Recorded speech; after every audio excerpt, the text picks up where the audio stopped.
반갑습니다. 한 주간 잘들 지내셨어요? 예, 힘든 삶이었지만 그래도 그 삶 속에서 기쁨과 즐거움을 찾으시는 여러분들 되셨으면 좋겠습니다. 오늘은 느헤미야 8장을 한 번 더 봐야 되는 날인데, 오늘은 특별히 총회 날이기도 해서 제가 다른 말씀을, 그리고 또 제가 좋아하는, 요즘에 제가 통 그런 설교를 안 했는데 제 스타일은 원래 이렇게 만화책 좋아하고 애니메이션 좋아하고 영화 좋아하는 그런 사람이라서 그런 걸 설교 재료로 많이 쓰거든요. 그래서 오늘은 오래간만에 그 요즘에 인생이라고 붙이는 그런 말들 많이 쓰더라고요. 뭐 인생샷, 뭐 인생 막기, 뭐 이런 얘기들 많은데, 그 제 인생의 인생 만화라고 하면 세 가지가 있어요. 더 파이팅, 그 다음에 슬램덩크, 그 다음에 나루토. 이렇게 세 가지 인생 만화가 있는데, 그 중에 인생 만화 한 가지인 슬램덩크를 가지고 제가 오늘 설교를 한번 같이 나눠볼까 합니다. 예, 그래서 오늘은 어떤 부분인가 하면, 자, 띄워주세요. 산왕공고. 이제 그 영화 참, 여기서 그 슬램덩크 혹시 안 보신 분 계신가요? 아, 진짜요? 아, 그러구나. 슬램덩크라고 하는 만화는 제가 고등학교 때부터 이렇게 시작해가지고 전국의 농구 붐을 일으켰을 만큼 대단하게 인기를 많이 끌었던 만화예요. 물론 여기서 만화를 별로 안 좋아하시는 분들도 있으시겠지만, 이 슬램덩크는 단순히 만화의 차원을 떠나서 그냥 계속 띄워두셔도 돼요. 괜찮아요. 만화의 차원을 떠나서 도서로, 책으로 한 번쯤은 처음부터 끝까지 읽어볼 만한 그런 책으로 추천을 받기도 합니다. 예, 그래서 단순히 만화가 아니라 정말 우리가 인생을 되돌아보고 어떻게 우리가 꿈을 찾고 소질을 개발하고 인생의 의미라는 건 무엇인가, 힘든 거 어려움을 극복하고 실패와 좌절을 어떻게 해서 또 새롭게 일어날 수 있을 것인가를 너무 드라마틱하고 리얼리틱하게 그려놓은 만화예요. 네, 재밌기도 하고. 그래서 꼭 한 번은 읽어보실 만한, 뭐 소설에서 태백산맥 같은 소설을 한번 꼭 읽어봐야 된다, 뭐 대망이라는 소설을 읽어봐야 된다, 뭐 이렇게 추천하는 것처럼 만화책이라고 너무 그렇게 생각하지 마시고, 요즘엔 뭐 만화가 대단하잖아요, 그죠? 그래서 이 슬램덩크를 꼭 한번 읽어보시면 좋겠어요. 완결이 돼 있으니까. 예, 그러면 많은 도움이 되실 거예요. 그래서 오늘은 어떤 거냐면, 그 북산고등학교가 어려움을 겪고, 그래서 전국대회에 나갔는데 전국대회 2차전에서 너무너무 어려운 상대를 만났어요. 전국 최강. 이 학교가 우승하면 당연한 거고, 우승 못하면 큰일이 날 만한 그런 이름이 대단한 산왕공고라고 하는 그 고등학교랑 2차전에서 붙게 된 거예요. 누구도 북산이 이길 거라고 생각은 안 해요. 다 하프게임으로 경기가 끝날 거라고 생각을 했어요. 왜냐하면 산왕은 너무나도 유명한 산왕이고, 북산은 전국대회에 처음 출전한 아주 이름도 없는 무명의 고등학교였으니까. 그런데 경기가 그렇게 진행되지 않아요. 경기가 아주 대등하게 아슬아슬하게 진행되기 시작합니다. 그런데 그 와중에 많은 선수들의 스토리가 펼쳐져요. 그 중에서 오늘은 정대만이라는 친구의 이름으로 스토리가 시작이 되긴 합니다. 이 정대만이라는 친구는 중학교 때 농구를 되게 잘했어요. MVP를 딸 만한 친구였지만, 고등학교 때 여러 개 부원들 간의 이 아주 미묘한 심리적인 문제 때문에 농구부를 떠나게 됐고, 잠시 2년 동안 불량소년으로 살았어요. 하지만 3학년 때 다 같이 만남을 통해서 다시 농구 코트로 복귀를 해서 선수가 됐죠. 그랬더니 체력이 딸려요. 남들은 1년 내내 운동만 해서 경기에 나가는데 이 친구는 그러진 않았잖아요. 운동을 못했어요. 그러니까 체력이 딸리는 거예요. 처음에는 잘하는데 후반으로 갈수록 체력이 딸려서 경기를 못합니다. 그런데 그 정대만이 살아나면서 3점 슛을 던지기 시작해요. 그 장면부터 이제 시작이 됩니다. 3점 슛을 또 던지기 시작했어요. 그런데 너무 지쳐있는 상태라서 자세가 흐트러져서 슛이 안 들어갈 거라고 얘기하는 거죠. 자, 성공일까? 아니, 이건 들어가지 않아. 자세가 흐트러졌다. 넘겨주세요. 정말 안 들어갔어요. 그런데 손이 보이죠? 자, 넘겨주세요. 저 빨간 머리, 까까머리, 빨간 머리가, 여기는 흑백이라서 빨간 머리는 안 보이지만 원래 빨간 머리거든요. 저 친구가 혹시 누군지 혹시 아시죠? 아시는 분들은 대답해 주세요. 저 친구 이름이 강백호라고 하는 이 만화의 주인공입니다. 그런데 농구에서 슛에 안 들어가고 떨어지는 공을 잡는 걸 리바운드라고 얘기하죠. 그 리바운드를 이 친구가 그 다른 뛰어난 선수들을 다 제끼고 잡아내기 시작합니다. 한번 치고 나서 공으로 띄운 다음에 다시 뛰어 올라서 또 치고 또 다시 한번 뛰어 올라서 넘겨주세요. 오, 공을 다시 한번 뛰어 올라서 정말 잡아냅니다. 넘겨주세요. 사람들이 다 놀래요. 그러면서 이렇게 얘기합니다. 아, 정대만이 왜 그렇게 망설임 없이 확률도 낮은 3점 슛을 막 던질 수 있었을까?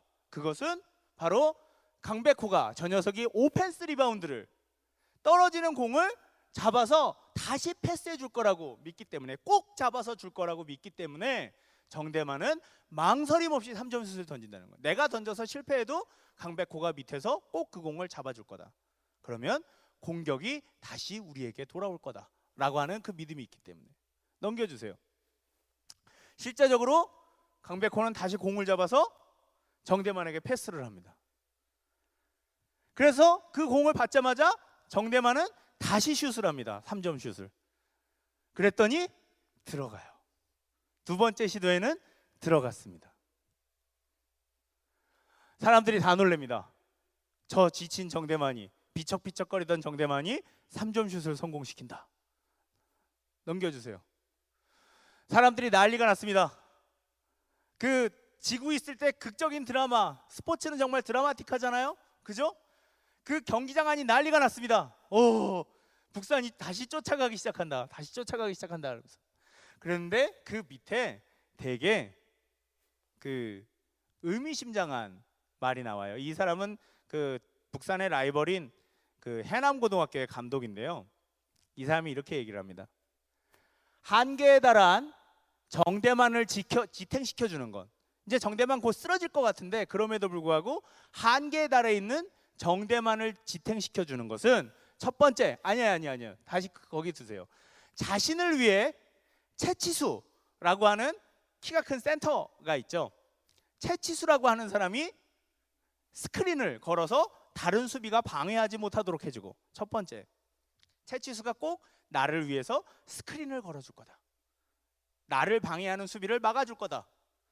두 번째는 송태섭이라고 하는 또 귀여운 천재 가드가 있는데, 송태섭이 그 순간을 놓치지 않고 꼭 나에게 패스를 해줄 거다. 내가 아무리 지쳐 있어도 송태섭이 나에게 꼭 패스를 해줄 거다. 그리고 내가 공을 던져서 실패해도 아까 얘기했던 것처럼 강백호가 꼭 리바운드를 해줄 거다. 넘겨주세요. 그러한 신뢰. 나는 지쳐가지고 비척거리고 공도 겨우 던질 수 있는 상황이지만, 나 말고 내 주위에 있는 동료들이 나를 위해서 스크린을 걸어주고 그때에 맞춰서 패스를 해주고 내가 실패를 해도 다시 기회를 줄 거다라고 얘기하는, 그렇게 분명히 될 거다라고 하는 그 신뢰가 정대만을 그 코트 위에서 한 사람의 선수로 지탱시켜주고 있었다라는 거죠. 신뢰. 그런 말이 있었냐? 막 이러면서 이렇게 이제 웃기는 장면이 나오는데, 자, 여기까지입니다. 여기까지예요. 저는 이 장면이 너무너무 감동스러웠어요. 이 장면만 한 수백 번 읽었나 봐요. 너무 좋아서. 여기서 우리가 물론 이 정대만이라는 선수가 어떻게 다른 사람들을 의지해서 이 경기를 이어가는가를 우리가 볼 수도 있겠지만, 여기서 우리가 살펴볼 수 있는 것은 정대만이라는 선수가 코트 위에서 3점 슈터로서 팀을 도울 수 있게 해주는 것은 바로 나머지 선수들의 섬김에 의해서 그런 일들이 가능해진다는 거죠. 스크린이라고 하는 것은 순전히 그 슛 쏘는 선수를 보호해주기 위해서 상대방의 선수를 몸으로 막는 거예요. 반칙이 될 수도 있는 일이지만 그 일을 과감하게 다른 선수를 위해서. 패스도 내가 슛을 놓고 내가 공격을 해서 내가 화려하게 드러날 수 있지만 내가 하지 않고 3점슛을 넣을 수 있도록 패스해 주는 것. 내 기회를 다른 사람에게 양보하는 것. 아까도 봤지만 리바운드라고 하는 것은 여러분 봅시다. 저를 봐주세요. 고개를 숙이지 말고, 졸려도 고개를 숙이지 말고 저를 좀 봐주세요. 여러분들이 저를 봐주셔야 저는 힘이 나요. 리바운드라고 하는 것은 아까도 봤다시피 나를 위해서 잡는 게 아니에요. 팀을 위해서 잡는 거지. 리바운드를 해도 점수가 들어가진 않습니다. 물론 리바운드를 해서 내가 슛을 할 수도 있지만, 리바운드라고 하는 의미는 내가 잡아서 슛을 한다기보다 우리 팀에게 공격권을 다시 가져온다라고 하는, 전적으로 나를 위한 것이 아니라 팀을 위해서 혹은 다른 사람들을 위한 것이라는 거죠. 정대만이 한 선수로, 하나의 운동선수로, 한 개인으로 자신의 역할을 감당할 수 있도록 해주는 것은 바로 무엇이냐면 주변 사람들의 섬김이라고 하는 겁니다. 그래서 이걸 확대시켜서 보면 우리 모두는 나 혼자 스스로 삶을 살아가고 있는 것 같지만 그게 아니라 나의 삶은 누군가의 섬김에 의해서 이루어져 있다라고 하는 것이죠. 누가 나를 보살펴주고 내가 필요한 것을 해결해주고 또 내가 어떤 어려움이 있을 때 그것을 같이 채워주고 하는 내 삶 자체가 나 혼자가 아니라 누군가의 섬김과 누군가의 도움으로 인해서 항상 이루어져 있다라고 하는 겁니다. 생각해 보세요. 그래서 세상이 혼자 사는 게 힘들다라고 얘기하는지도 모르겠습니다만, 물론 우리가 차비를 내고 뭐 여러 가지가 있습니다만, 우리가 여기 올 때 우선 집이 가까우면 걸어서 올 수도 있습니다만 대부분 올 때 교통수단을 사용해요. 그죠? 버스를 타고 오고 지하철을 타고 옵니다. 근데 오늘은 쉬는 날이에요. 그죠? 근데 버스와 지하철은 쉬지 않아요. 물론 우리가 식당에 갑니다. 돈을 내고 밥을 먹죠. 하지만 그때 우리가 식당에 가서 밥을 먹을 수 있도록, 쉬는 날에도 가서 원하면 밥을 먹을 수 있도록 가게가 문을 열고 사람들이 우리를 위해서 음식을 만들고 그것을 날라줍니다. 물론 우리가 돈을 내니까 이렇게 얘기할 수도 있지만 거기 있는 사람들도 하기 싫으면 안 해도 돼요. 딴 거 해도 됩니다. 그것들이 우리의 삶이 다 누군가가 나를 위해서, 우리를 위해서 무엇인가를 보이지 않는 곳에서 계속해서 섬겨나가고 있기 때문에, 그런 걸 떠나서 우리의 가장 원초적인 가정에서도 한번 되돌아봅시다. 물론 지금 우리 청년들이 이제 나이가 들어서 점차 자기의 삶을 추구해 나가고 스스로 자기의 경제 생활을 책임지는 청년들도 있습니다만, 그러기 전에는 우리는 항상 누군가의 보호에 의해서, 누군가의 섬김에 의해서 살아왔어요. 기본적으로 부모님, 매일 빨래되는 옷, 매일 차려지는 밥상, 그리고 그 생활들이 유지될 수 있도록 하는 그 노력, 그것 자체가 우리의 삶을 유지시켜주는 섬김이라고 하는 것이죠. 정대만이 하나의 선수로 있기 위해서 다른 선수들이 협력을 했듯이 우리의 삶은 처음부터 누군가의 섬김에 의해서 이루어져 있는 것입니다. 나는 홀로 존재할 수 없어요.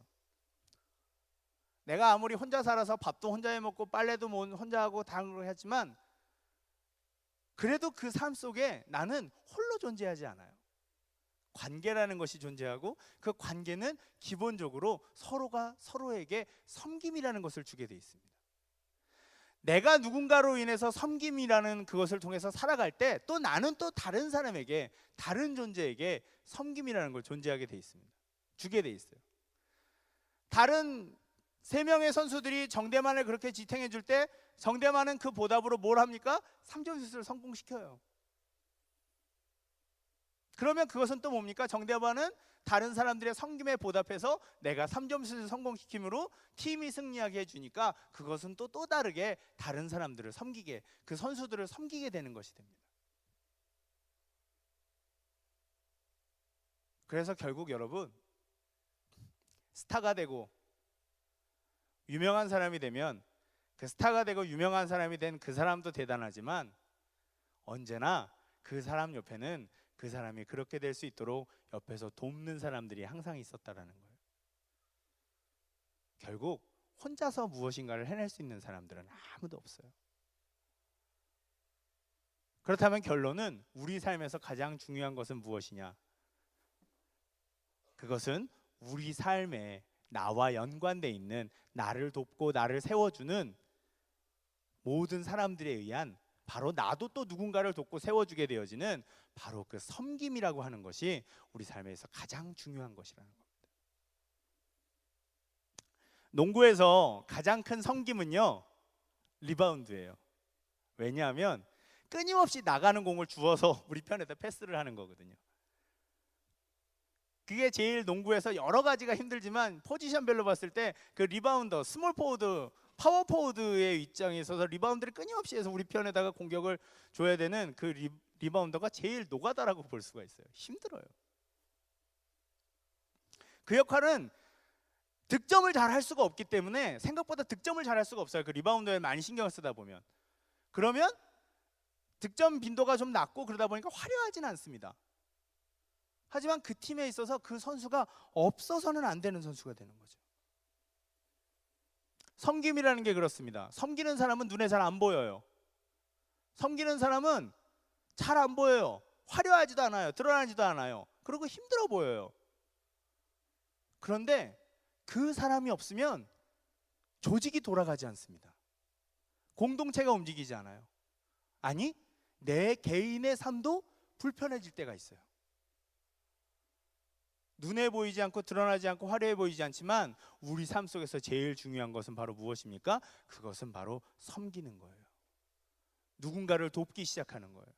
공동체를 돕기 시작하는 거예요. 여러분, 방금 우리가 파워포인트를 봤죠? 그죠? 방송실에 제가 방송실 부탁해요 그러면 방송실에서 딱 틀어주죠.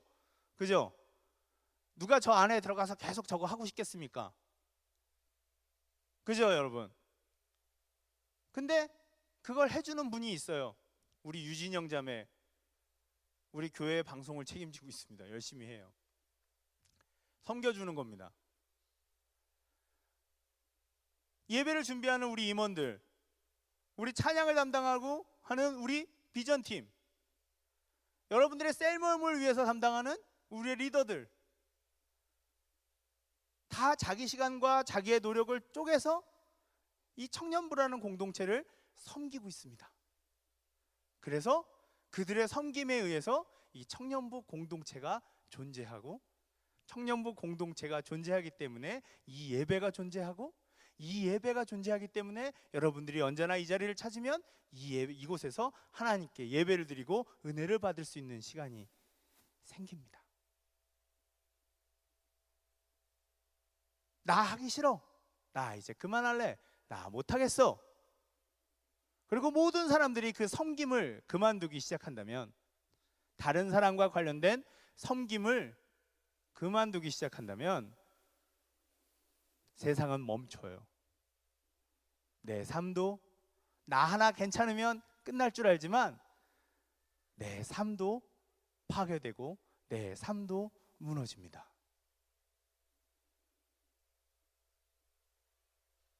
그러기에 세상에서 가장 중요한 것은 섬김입니다. 세상에서 가장 중요한 것은 희생입니다. 세상에서 가장 중요한 것은 섬김과 희생을 통한 다른 누군가를 위한 봉사입니다. 내가 그것을 하고 있는 것 같지 않지만 내 삶도 누군가를 위한 섬김의 한 부분으로 이 사회에서 만들어져 가고 있는 것이죠. 요즘에 우리 사회에 문제가 많다고 하는데 그것은 개인주의와 이기주의라고 얘기를 합니다. 다들 사람들이 나 하나만 중요하다고 생각하기 때문에. 물론 내가 중요해요. 세상에 그 어떤 것 봐도 내가 중요합니다. 내가 죽으면 무슨 소용이 있겠어요? 내가 잘못되면 무슨 소용이 있겠습니까? 내가 중요하지만 나만큼 다른 사람도 중요하기에 우리는 언제나 함께 더불어 살아갈 수 있는 세상을 만들어야 해요. 나만 잘 되는 세상이 아니라 더불어 만들어 함께 잘 살아가는 세상을 살기 위해서 우리에게 중요한 것은 바로 무엇입니까? 그것이 바로 섬김입니다. 섬김은 가장 중요합니다. 그런데 아까도 말씀드렸다시피 섬김은 힘들고 어려운 노가다라고 얘기를 했어요. 그런데 아까 농구에서 볼다시피 강백호라고 하는 청년이, 그 선수가 거기서 아주 뛰어난 리바운드 실력을 보입니다. 리바운드에는 세 가지 요건이 필요해요. 바로 뭐냐면 스피드, 점프력, 그 다음에 다른 사람들과의 몸싸움에서도 지지 않는 체력. 물론 신장도 크면 좋겠지만 그 소질이, 능력이, 신체적인 능력이 가장 타고난 사람, 가장 잘 해낼 수 있는 사람에게 바로 무엇을 맡깁니까? 그 리바운더의 역할이 가는 거예요. 가장 힘든 것을 가장 잘 사용할 수 있는, 런닝맨에서 잘 쓰는 김종국을 뭐라고 얘기해요, 여러분? 능력자라고 부르죠? 아, 또 이분들 또 런닝맨은 초딩 프로그램이라고 잘 안 보시는구나.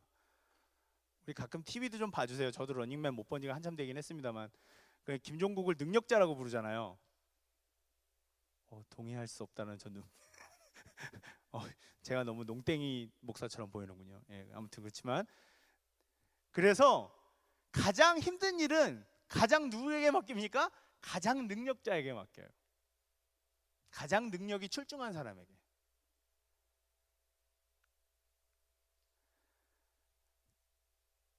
섬기는, 가장 섬김을 잘하는 사람이 가장 능력 있는 사람입니다.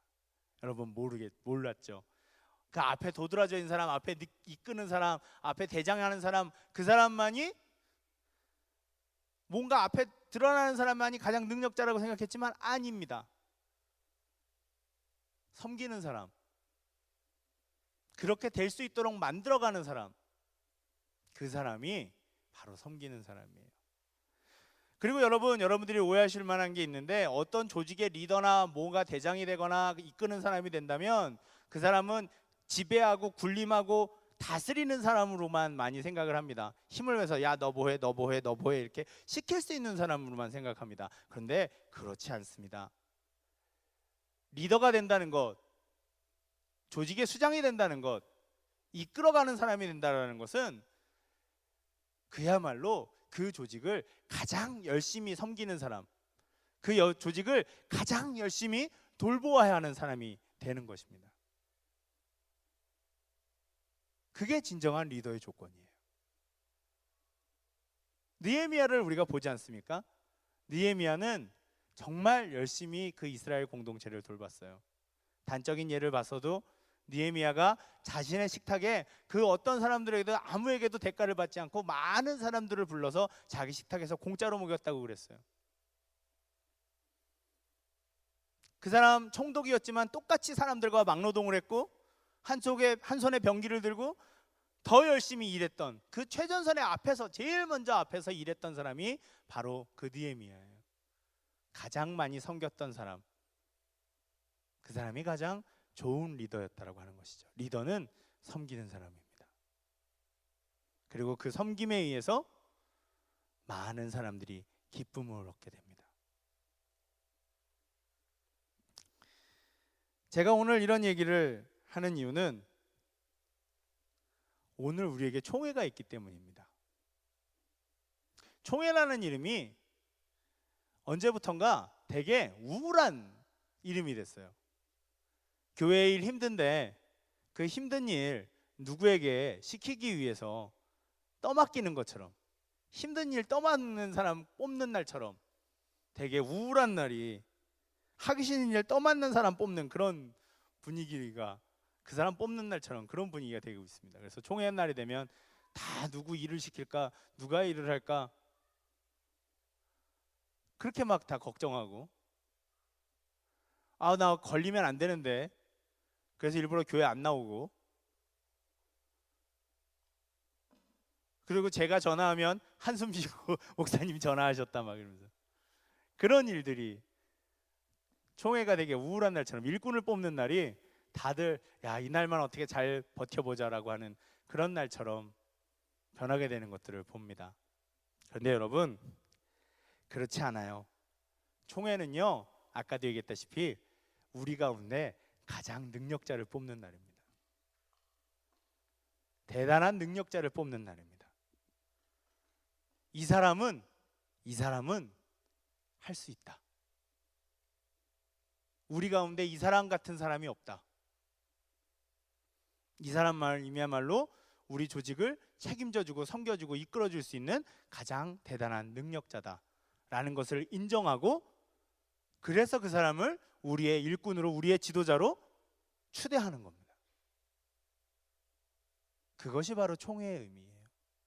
그래서 총회는 무엇보다도 기쁜 날입니다. 총회는 우리에게 무엇보다도 행복한 날입니다. 총회는 우리에게 축제가 돼야 되는 거예요.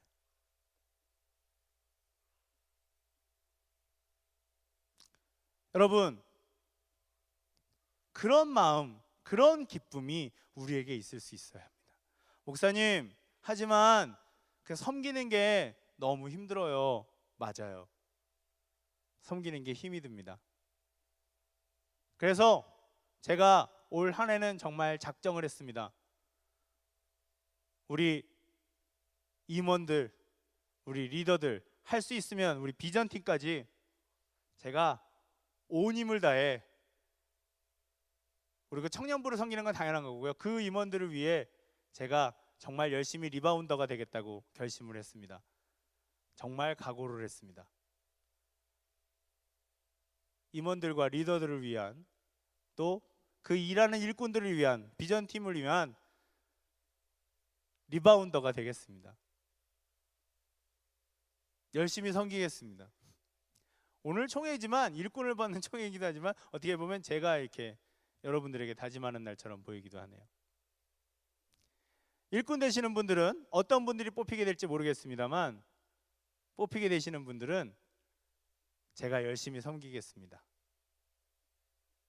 여러분들도 할 수 있는 한 섬겨주십시오. 그리고 여러분, 이 예배에 참석하시는 많은 분들,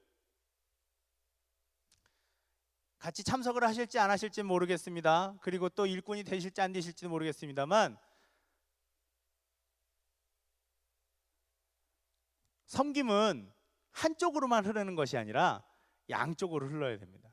일꾼들이 여러분들을 섬겨서 이 예배를 준비하고 여러 가지 행사들을 준비하겠죠. 그러면 여러분들도 일꾼들을 섬겨주셔야 됩니다. 우리 임원들과 리더들, 비전팀을 섬겨주셔야 돼요. 그 섬김은 어떻게 될까요? 많이 참석해 주시는 겁니다. 참석함으로, 내 시간과 내 노력을 같이 공유함으로 그 사람들의 섬김을 헛되지 않게 하는 겁니다. 오늘 우리가 읽었죠. 갈라디아서 6장 2절, 너희가 짐을 서로 지라, 그리하여 그리스도의 법을 성취하라.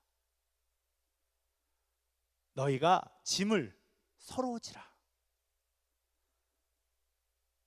1톤에 언젠가 설교한 적이 있습니다. 제가 이런 설교를 자주 합니다만, 1톤의 짐을 한 사람이 지면 질 수가 없어요. 근데 1톤을 1000사람이 나눠지면, 그죠? 10g씩 들면 돼요. 100사람이 나눠지면 몇 톤? 1000kg니까 한 10kg씩 들면 되겠네. 100kg씩 들면, 100kg는 좀 먹었구나. 1000사람이 들면 10g이 아니군요. 1kg 정도 들어야 되나? 1kg 정도 들어야 되는군요. 죄송해요, 제가 산수가 약해갖고 어렸을 때부터 산수를 잘 못했어요. 네. 1kg 무겁지 않지 않습니까? 그게 바로 서로가 서로에게 해주는 섬김이고, 그럴 때 사도 바울 선생님은 뭐라고 얘기했냐면, 그게 바로 그리스도의 법을, 하나님의 법을, 하나님의 말씀을 성취하고 이루어내는 법이라고 얘기를 합니다. 우리가 다 같이 앞에 나서서 일하는 사람들을 조금씩 도와주면, 비전 찬양팀 시작부터 할 때 우리가 1시 15분에 올 수도 있지만 12시 55분에 20분만 땡겨서 일찍 와주면 다 같이 더 충만하고 기쁜 예배를 기도로 준비하면서 시작할 수 있어요. 내 사정도 있지만 우리가 함께 조금씩 섬길 때 더 많은 짐을, 더 많은 것을 섬기고 열심히 섬기는 사람들에게 기쁨과 즐거움을 줄 수가 있습니다. 그것은 또 우리에게 되돌아오게 돼 있죠. 그리고 여러분, 마지막으로 우리의 가장 큰 리바운더, 우리의 가장 큰 섬김이는 바로 그 어떤 분도 아니신 우리의 주님 예수님이십니다. 그리스도의 법을 성취하라라고 사도 바울이 이렇게 얘기할 수 있는 이유는 예수님이 우리에게 오신 목적이 바로 섬기기 위한 목적이었기 때문에 그렇습니다. 우리가 복음이라는 걸 배워요. 여러분 그렇습니까? 복음 배웠습니까? 지금이라도 복음을 얘기하라 그러면 줄줄줄 얘기할 수 있죠? 그죠?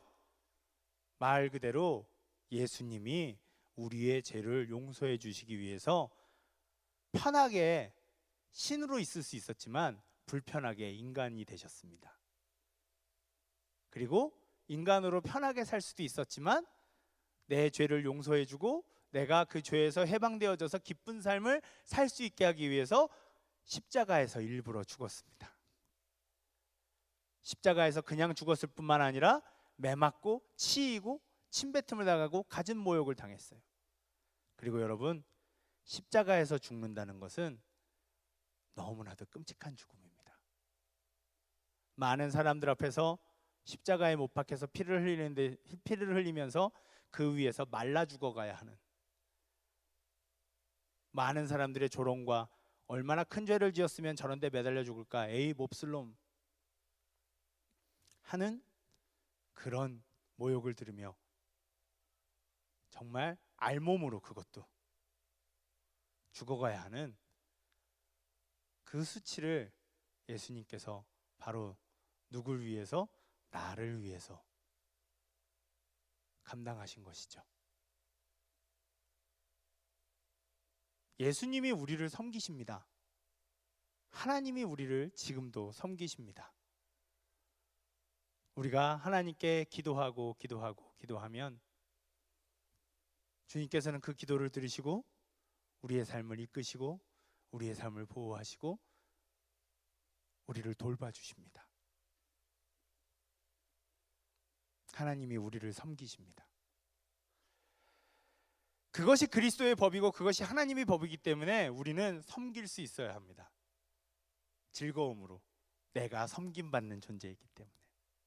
내가 섬김받는 존재이기 때문에 우리도 누군가를 섬기는 존재가 될 수 있어야 한다라고 하는 것입니다. 우린 배운 대로 살잖아요. 그죠? 제가 우리 리더들에게 항상 얘기합니다. 사랑은 배운 대로 하는 거기 때문에 학교를 들어가 보면, 대학교를 갔을 때 선배들한테 밥을 많이 얻어먹은 사람은 자기 후배들을 많이 사줄 줄 알게 된다고. 왜? 선배는 당연히 후배를 밥 사주는 걸로 알고 있기 때문에. 자기가 후배 때 선배들한테 많이 배웠기 때문에. 그런데 선배들이 밥을 많이 안 사준 후배는 후배들한테 밥을 사줄 줄 몰라요. 왜? 나도 안 그랬기 때문에. 물론 나는 선배 되면 밥 많이 사줘야 되겠다라고 결정하는 훌륭한 분이 계실 수도 있지만 대부분의 사람들은 안 그래요. 그게 경험이거든요. 경험으로 배우게 되거든요. 섬김이라는 건 그렇게 배우게 되는 것 같아요. 우리가 예수님께 그렇게 배웠기 때문에 나를 섬기시는 예수님, 나를 끝까지 사랑하시면서 나를 위해 모든 것을 내어주시는 그 섬김의 예수님이 우리 삶에 계시기 때문에 우리도 그것을 1%도 따라갈 수 없는 우리의 모습이겠지만 그렇게 우리가 조금이라도 섬기는 사람으로, 또 우리 청년부가 섬기는 공동체로, 그리고 가장 잘 섬겨서 하나님한테 칭찬받는 그리스도의 법을 성취하는 공동체로, 또 우리가 하나님 앞에서 능력자로 힘든 와중에도 공을 건져서 리바운드를 해서 다른 사람에게 패스를 했고 그 사람이 득점을 해서 팀이 승리하고 함께 기뻐할 수 있는 그런 아름다운 모습 만들어갈 수 있었으면 좋겠습니다. 우리 오늘 일꾼으로 뽑히는 능력자들을 우리가 꼭 축하해주기 위해서 아이고 너 큰일 났다 1년 동안 고생해라 아이고 어떡하냐 이게 아니라 저 사람이 우리 가운데 가장 능력자구나, 저 사람이 지금 우리 가운데서 가장 허락된 능력자들이구나, 야 대단하다, 그래 나도 저만큼은 안 되겠지만 그래도 열심히 돕고 도와야 하겠다. 물론 우리가 총회이기 때문에 이런 설교를 제가 주제를 택하기도 했습니다만 꼭 총회를 떠나서 우리 사회 속에서도 우리가 이 나라의 국민으로 살아가면서 서울 시민으로 살아가면서 여러 가지 모습으로 살아갈 때 우리가 할 수 있다면 내 이익만 챙기는, 내 이익을 위해서 다른 사람들은 어떻게 돼도 상관없다라고 하는 그런 사회 속에서도 나는 다르게 살아가는, 섬김으로 다른 사람들을 높여주고 도와주는 그런 삶을 살아서 우리 모두가 행복하고 즐겁고 기쁘게 살아가는 사회를, 또 그리스도의 나라를, 하나님의 나라를 만들어갈 수 있었으면 좋겠습니다. 부탁드립니다, 여러분. 부탁드리고 우리 청년부 공동체를 위해서 우리가 함께 섬김의 공동체를, 아름다운 섬김의 모습을 우리가 만들어갈 수 있었으면 좋겠습니다. 그러니 총회라고 하는 축제에 여러분 많이 참석해 주십시오. 많이 참석하셔서 표를 던져주시고 선출되어지는 우리의 능력자들에게 마음껏 박수를 쳐주셨으면 좋겠습니다. 그리고 내가 또 열심히 같이 섬겨줄게 라고 격려해 주실 수 있었으면 좋겠습니다. 기도하겠습니다.